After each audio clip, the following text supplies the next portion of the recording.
Good morning, student. I am Gopi Kumar Srivastava. Today I am starting a new chapter of macroeconomy, chapter number 2, central problem of economy. Central problem of economy का मतलब ये होता है कि हमारा देश का या हमारा अर्थव्यवस्था का मेन प्रॉब्लम क्या है, हमारा अर्थव्यवस्था किस प्रॉब्लम से नहीं चलता है। इससे पहले क्लास में मैंने बताया था इकोनॉमिक प्रॉब्लम के बारे में, मैंने बताया था स्कार्सिटी के बारे में। तो थोड़ा सा मैं डिस्कस कर लेता हूँ ताकि आपको ये सेंट्रल प्रॉब्लम और भी अच्छे तरीके से समझ में आ जाए कि ये सेंट्रल प्रॉब्लम एक्चुअली में होता क्या है। ठीक है, तो सेंट्रल प्रॉब्लम का मतलब होता है या इकोनॉमिक प्रॉब्लम का मतलब होता है, जब आप इकोनॉमिक प्रॉब्लम समझ जाएंगे तो आपको सेंट्रल प्रॉब्लम भी और समझने में बहुत आसानी होने वाला है। तो इकोनॉमिक प्रॉब्लम का मतलब ये होता है कि आपका जो रिसोर्सेज है, जो हमारा अर्थव्यवस्था में जो रिसोर्सेज है, जो इकोनॉमी में रिसोर्सेज है, संसाधन है, वो बहुत ही लिमिटेड है। ठीक है, पर लोगों की जो वांट है वो अनलिमिटेड है। तो यहाँ पे मिस मैच हो जाता है, रिसोर्सेज कम वांट ज़्यादा, तो यहाँ तो दिक्कत हो जाएगा। तो ये इकोनॉमिक प्रॉब्लम क्रिएट कर देता है। ठीक है, तो हमारे पास जो रिसोर्सेज है, जो भी संसाधन है अर्थव्यवस्था में, हमें उसे अच्छी तरीके से यूज करना पड़ता है कि हम किन चीज़ों को में सबसे अच्छा चीज़ बनाएं और जो सबसे ज़्यादा जरूरत चीज़ होगा लोगों का वही बनाएंगे। ठीक है, तो ये इकोनॉमिक का प्रॉब्लम है और इसे हमें सॉल्व करना पड़ता है। ठीक है, तो इस चैप्टर में इस चैप्टर का जो पीडीएफ होगा, जो थ्योरी होगा, मैं वो भी प्रोवाइड करूंगा और इस चैप्टर को मैं थ्योरी प्रैक्टिकल वाइज भी समझाने की कोशिश करूंगा आपको as a page by page, ताकि आप इसको बेटर तरीके से समझ सकें। ठीक है, आपको दोनों तरीका दिया जाएगा, एक आपको पेज बाय पेज और दूसरा आपको पीडीएफ भी प्रोवाइड कर देंगे। ठीक है, so let's start this chapter with what to produce.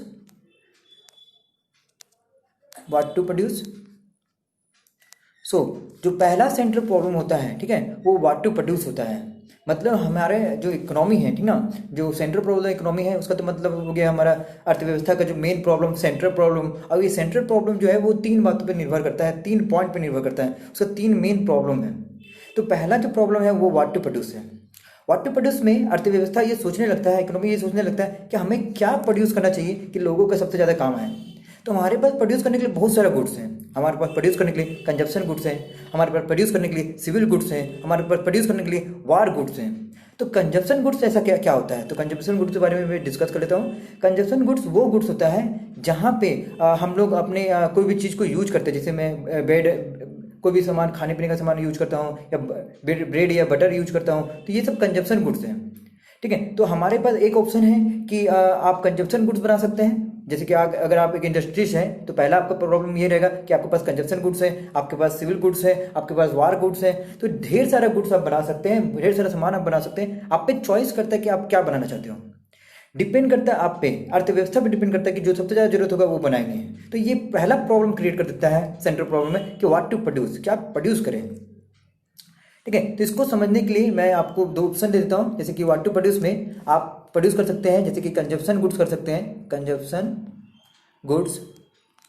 तो ये कंजप्शन जो गुड्स है, ठीक है, ये कंजप्शन गुड्स में हमारा ब्रेड एंड बटर इसका एग्जांपल हो सकता है। Consumption goods bread and butter रख सकते हैं, वो गुड्स जिसको हम लोग कंज्यूम करते हैं वो कंजप्शन गुड्स होता है। फिर दूसरा आप रख सकते हैं यहाँ पे आपका सिविल गुड्स। तो सिविल गुड्स में जो है, ठीक है, सिविल गुड्स में क्या होगा कि आपका सिविल गुड्स में क्या आता है, सिविल गुड्स में आता है आपका जैसे कि आपका क्लोथ हो गया, शूज हो गया, वॉच हो गया, जो हम लोग पहनने के लिए यूज करते हैं या कुछ सामान के लिए सामान खरीदते हैं, तब वो हमारा सिविल गुड्स कह जाता है, जो हमारा जरूरत होता है। तो कंजप्शन गुड्स डेफिनेटली जो है खाने पीने से रिलेटेड होता है, जो हम लोग ज़्यादा यूज करते हैं। यहाँ पे बुक्स भी हो सकता है, ठीक है, और सिविल गुड्स में क्लोथ हो सकता है, शूज हो सकता है, वॉच हो सकता है। तो ये बहुत सारी चीज़ें हैं जो सिविल गुड्स में आता है। तो हमारे पास जो प्रॉब्लम आ गया पहला व्हाट टू प्रोड्यूस में कि आप क्या प्रोड्यूस करना चाहते हैं, ये पहला प्रॉब्लम है। ठीक है, तो चॉइस बहुत तरह का है आपके, जैसे कि मैंने कंजप्शन गुड्स लिखा, फिर सिविल गुड्स लिखा, फिर मैं वार गुड्स भी लिख सकता हूँ। ठीक है, कि इसमें भी आप प्रोड्यूस कर सकते हैं। तो सेंट्रल प्रॉब्लम का पहला प्रॉब्लम व्हाट टू प्रोड्यूस, कि आप क्या प्रोड्यूस करेंगे और इन व्हाट क्वांटिटी। ऐसा नहीं कि अगर मान लीजिए आप कंजप्शन गुड्स प्रोड्यूस करना चाहते हैं या सिविल गुड्स प्रोड्यूस करना चाहते हैं। जैसे कि मैं लेट मान लेता हूँ कि मैं सिविल गुड्स में क्लोथ को बनाना चाहता हूँ, मैं क्लोथ इंडस्ट्री हूँ, मैं क्लोथ को बनाऊंगा। तो अब ये क्लोथ बनाएंगे तो सबसे पहले मैं कितना क्वांटिटी में बनाएंगे, ऐसा तो नहीं कि मैं बहुत सारा क्लोथ बना के पूरा मार्केट में फैला दूंगा और लोग मेरे गुड्स को खरीद लेंगे, ऐसा तो नहीं है।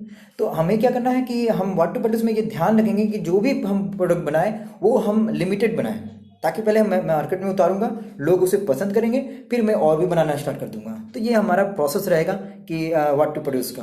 ठीक है, तो इस तरह से मैंने चॉइस कर लिया कि मेरा जो मानना था कि मैंने क्लोथ बनाना चाहता है, आपको जो भी बना सकते हैं, आप ब्रेड बना सकते हैं। तो एक और अर्थव्यवस्था में अलग अलग डिफरेंट डिफरेंट इंडस्ट्री है, डिफरेंट डिफरेंट लोग हैं, तो डिफरेंट डिफरेंट डिमांड के अनुसार लोग कुछ भी वाटर प्रोड्यूस में बना सकते हैं, पर चॉइस तो करना पड़ता है बहुत सारे गुड्स में एक गुड्स को। तो ये हमारा व्हाट टू प्रोड्यूस था, ठीक है। अब सेंट्रल प्रॉब्लम का ये व्हाट टू प्रोड्यूस पहला पॉइंट हो गया। दूसरा पॉइंट जो हमारे पास है वो आ जाएगा हमारा how to produce. How to produce कि आप आखिर अपने गुड्स को मार्केट में कैसे प्रोड्यूस करेंगे। फिर हमारा जो दूसरा है वो है how to produce. How to produce अब मैंने तय किया था कि मैं जो वो क्लोथ का प्रोडक्शन करना चाहता हूँ, ठीक है। अब सवाल दूसरा प्रॉब्लम, सेंट्रल प्रॉब्लम का ये प्रॉब्लम आ जाता है कि ये जो क्लोथ बनाएंगे वो कैसे बनाएंगे, ठीक है। तो इस क्लोथ बनाने का भी दो टेक्निक होता है, दो तरीका होता है, ठीक ना। जिसमें पहला को हम लोग कहते हैं लेबर इंसेंटिव। लेबर इंसेंटिव इसका जो स्पेलिंग है वो डिटेल से मेरा पीडीएफ में लिखा रहेगा, आप बस सुनते रहिए, समझते रहिए। और उसके बाद अब हमारा जो दूसरा हाउ टू प्रोड्यूस में जो टेक्निक होता है उसको बोलते हैं हम लोग कैपिटल इंसेंटिव टेक्निक, ठीक ना। तो पहला लेबर इंसेंटिव टेक्निक हो गया, दूसरा कैपिटल इंसेंटिव टेक्निक हो गया। मैं इसके दोनों के बारे में आपको डिटेल से बताने जा रहा हूँ, समझाने जा रहा हूँ, ठीक ना। समझिएगा कि आप हाउ टू प्रोड्यूस में गुड्स को बिल्कुल प्रोड्यूस कर सकते हैं, पर आप कैसे करोगे, ठीक है। लेबर इंसेंटिव टेक्निक का मतलब हो गया वहाँ पे आप जिस तरह का इंडस्ट्री में इस तरह का क्लोथ बनाओगे वहाँ पे आपका लेबर ज़्यादा होगा और कैपिटल कम रहेगा। कैपिटल कम का मतलब मशीन कम होगा, मतलब मशीन का कम उपयोग करेंगे और लेबर का ज़्यादा यूज करेंगे। तो इस तरह का टेक्निक अगर आप यूज करते हैं तो उसे लेबर इंसेंटिव बोलते हैं। तो यहाँ पे भी प्रॉब्लम है, चॉइस है, तो आप यहाँ पे भी एक तरह प्रॉब्लम क्रिएट हो जाता है। फिर दूसरा लेबर इंसेंटिव के बाद हमारे पास है कैपिटल इंसेंटिव। कैपिटल इंसेंटिव के बारे में बताते हैं, ठीक है। तो कैपिटल इंसेंटिव क्या होता है, कैपिटल नाम से ही क्लियर है कि आप कैपिटल ज़्यादा लगाते हो, मतलब पूंजी ज़्यादा लगाते हो, मतलब मशीन ज़्यादा लगाओगे, लेबर कम लगाओगे, ठीक है। तो आपके पास दो ऑप्शन है कि लेबर इंसेंटिव मतलब लेबर ज़्यादा लगता है, कैपिटल कम लगता है। कैपिटल इंसेंटिव मतलब कैपिटल ज़्यादा लगता है, मतलब मशीन ज़्यादा लगता है और लेबर कम लगेगा। पर हमारा जो देश है उसमें लेबर ज़्यादा है, इसलिए हमें ज़्यादा प्रेफरेंस जो है वो लेबर इंसेंटिव को करना चाहिए, कैपिटल इंसेंटिव को नहीं करना चाहिए। अगर मान लीजिए हम कैपिटल इंसेंटिव यूज करते हैं तो हमारा जो देश का जो अर्थव्यवस्था है वो तो ऐसे भी गरीब है, अनएम्प्लॉयड है, तो उसे और अनएम्प्लॉयमेंट होना पड़ जाएगा, तो जो दिक्कत हो जाएगा। तो इसलिए हमें इकोनॉमिक को समझने के लिए, जानने के लिए हमें लेबर इंसेंटिव टेक्निक का यूज करना चाहिए हाउ टू प्रोड्यूस में। मतलब हम जो क्लोथ प्रोड्यूस करेंगे उसमें हम लोग टेक्निक का इस्तेमाल करेंगे how to labour incentive technique, ताकि हम लेबर को काम भी दे सके, हमारा काम भी हो जाएगा और एम्प्लॉयमेंट भी हम लोग अर्थव्यवस्था में दे देंगे। तो इससे हमारा प्रॉफिट मोटिव और सोशल मोटिव दोनों क्लियर हो जाएगा, ठीक है। इस प्रॉफिट मोटिव और सोशल मोटिव के बारे में मैंने पिछले क्लास में बताया था आपको, आप जानते होंगे, ठीक है। और क्लियर है। तो ये आपका सेंट्रल प्रॉब्लम जो मेरा चैप्टर है उसमें पहला व्हाट टू प्रोड्यूस हो गया, फिर हाउ टू प्रोड्यूस हो गया, फिर अब अगला जो है हमारा वो फॉर होम टू प्रोड्यूस है। चलिए आते हैं हम लोग फॉर होम टू प्रोड्यूस में। For whom to produce, for whom to produce. For whom to produce में मैंने पहले तय किया था व्हाट टू प्रोड्यूस में कि मैं क्लोथ बनाऊंगा। फिर दूसरे हाउ टू प्रोड्यूस में मैंने ये तय किया था कि मैं लेबर इंसेंटिव का यूज करूंगा उसे बनाने के लिए। अब तीसरा सवाल ये है कि आप लेबर इंसेंटिव तो यूज करेंगे, पर आप किस इंसान के लिए इस तरह का गुड्स बनाना चाहते हैं। आप क्या रिच के लिए बनाना चाहते हैं, ठीक है, आप क्या मिडिल क्लास के लिए बनाना चाहते हैं, आप क्या पुअर के लिए बनाना चाहते हैं। फॉर होम टू प्रोड्यूस मतलब आप चाहे किसके लिए ये प्रोडक्ट बना रहे हैं, आप पे ये बात भी बड़ी इंपॉर्टेंट निर्भर करता है, बहुत इंपॉर्टेंट बात है। तो मान लीजिए ये इकोनॉमी पर निर्भर करता है कि अर्थव्यवस्था किस तरह का है, मैन्युफैक्चरिंग इंडस्ट्री किस तरह का है। जैसे मेरा जो चॉइस होगा वो हम चाहेंगे कि हम मिडिल क्लास के लिए ही क्लोथ बनाएं, या अगर मैंने शर्ट बना रहे हैं या पेंट बना रहे हैं या कुछ भी जीन्स बना रहे हैं, तो वहाँ पे मैं आपका यहाँ पे जैसे कि लेबर इंसेंटिव में लेबर इंसेंटिव की टेक्निक यूज करूँगा और मैं जो क्लोथ को मिडिल क्लास के लोगों के लिए बनाऊंगा। तो ये प्रॉब्लम जो है फॉर होम टू प्रोड्यूस में आता है। तो देखा जाए सेंट्रल प्रॉब्लम बस ये तीन बातों पर ही निर्भर है, what to produce, how to produce और for whom to produce. What to produce में क्या गुड प्रोड्यूस करें, consumption goods, civil goods, war goods, और भी बहुत सारे गुड्स है, पेरिशेबल गुड्स हैं, ठीक है। और उसके बाद आपका आता है हाउ टू प्रोड्यूस में टेक्निक का इस्तेमाल करते हैं कि हम किस तरह की टेक्निक यूज करें उस गुड्स को बनाने के लिए। और तीसरा जो हमारा होता है वो होता है हमारा फॉर होम टू प्रोड्यूस कि हम ये प्रोडक्ट को किसके लिए बना रहे हैं, रिच के लिए बना रहे हैं, मिडिल क्लास के लिए बना रहे हैं या फिर पुअर के लिए बना रहे हैं। तो ये जो बातें हैं वो फॉर होम टू प्रोड्यूस में आ जाता है, ठीक है। और उसके बाद हमारा जो क्वेश्चन है ये हमारा सेंट्रल प्रॉब्लम ऑफ इकोनॉमिक खत्म हो गया है, टॉपिक को मैंने डील कर लिया है। उसके बाद हमारा जो टॉपिक है वो है आपका मैं आपको बता देता हूँ, उसके बाद है हमारा अपॉर्चुनिटी कॉस्ट। ये हमारा लास्ट पॉइंट रहेगा, अपॉर्चुनिटी कॉस्ट। कॉस्ट, पहला बात मैं बता दूं, कॉस्ट का मतलब एक तरह का लागत होता है, एक तरह का खर्च होता है, ठीक है। आपके पास अपॉर्चुनिटी कॉस्ट का मतलब मैं आपको डिफाइन करता हूँ। मैं इसे ये जो अपॉर्चुनिटी कॉस्ट है ये आपका कम से कम 1 मार्क्स या 3 मार्क्स में एग्जाम में आता है, और जो सेंट्रल प्रॉब्लम ऑफ इकोनॉमी है वो मिनिमम कम से कम 4 मार्क्स का एग्जाम में आता है। मतलब देखा जाए तो इस चैप्टर से आपका 5-6 मार्क्स क्वेश्चन आ ही जाता है, और ये बड़ी इंपॉर्टेंट रोल निभाता है, अब बिल्कुल आएगा, ठीक है। तो अब मैं आपको अपॉर्चुनिटी कॉस्ट के बारे में बताना जा रहा हूँ कि अपॉर्चुनिटी कॉस्ट एक्चुअली में है क्या, ठीक है। तो इसे समझाने के लिए मैं एक टेबल का डायग्राम का इस्तेमाल करता हूँ। देखिए मैं एक डायग्राम का इस्तेमाल कर रहा हूँ। मान लीजिए कि आपके पास एक लैंड है, एक जगह है, और आप एक किसान हो, आप एक ट्रेडेंट हो, सॉरी फार्मर हो, ठीक है, कल्टीवेटर हो। तो आपके पास 2 ऑप्शन है, या फिर आप उस लैंड में आप वीट का उत्पादन कर सकते हैं, या फिर आप राइस का उत्पादन कर सकते हैं, ठीक है। आप राइस का प्रोडक्शन कर सकते हैं, आप वीट का प्रोडक्शन करते हैं, आपको जिस पे डिपेंड करता है आप उसका प्रोडक्शन कर सकते हैं, आप पे निर्भर कर सकता है आप क्या करने वाले हो, ठीक है। अब सवाल है कि मान लीजिए मैंने वीट का प्रोडक्शन करते हैं, तो वीट का प्रोडक्शन में मान लीजिए अगर हम वीट को बनाते हैं तो हमको बनाने में 14 रुपीज़ करके हमको मान लीजिए 1 केजी बनाने में 14 रुपीज़ लग रहा है। मान लीजिए कि बनाने में 1 केजी हमको 14 रुपये लग रहा है, और उसको हम 16 रुपये केजी करके बेच रहे हैं, ठीक है। 14 में बनाए और 16 में बेच रहे हैं, ठीक है।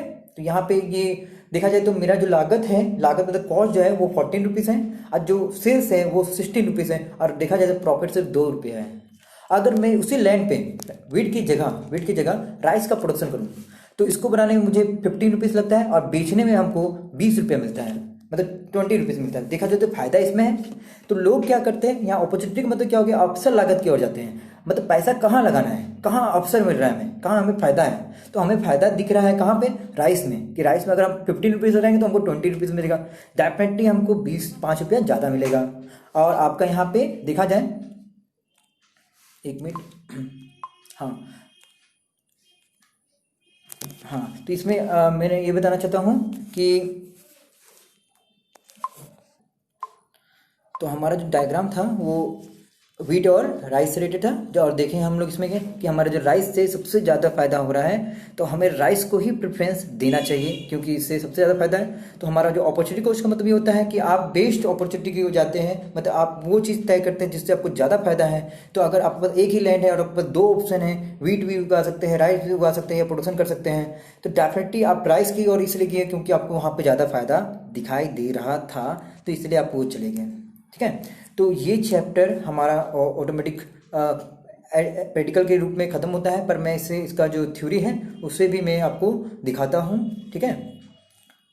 मैं इसका जो थ्योरी हूँ उसका लास्ट इसका एक और वीडियो बनाने वाला हूँ, उसमें मैं आपको थ्योरी दिखाऊंगा कि किस प्रकार का इसका जो थ्योरी है, और इससे रिलेटेड जो PDF है मैं वो भी आपको ट्रांसफर कर दूंगा। तो ये चैप्टर देखा जाए तो खत्म हो गया। ये चैप्टर 2 है सेंट्रल प्रॉब्लम। अब सेंट्रल प्रॉब्लम आप समझ गए होंगे, 3 तरह का ही सेंट्रल प्रॉब्लम होता है, what to produce, how to produce, for whom to produce. और उसके बाद हमारा इकोनॉमी है, इसमें सेंट्रल प्रॉब्लम है, और हमारा अपॉर्चुनिटी कॉस्ट है। देखा जाए तो 3 टॉपिक है, हमें इसे पढ़ना है, और ये हमारा चैप्टर कंप्लीट हो जाता है, ठीक है।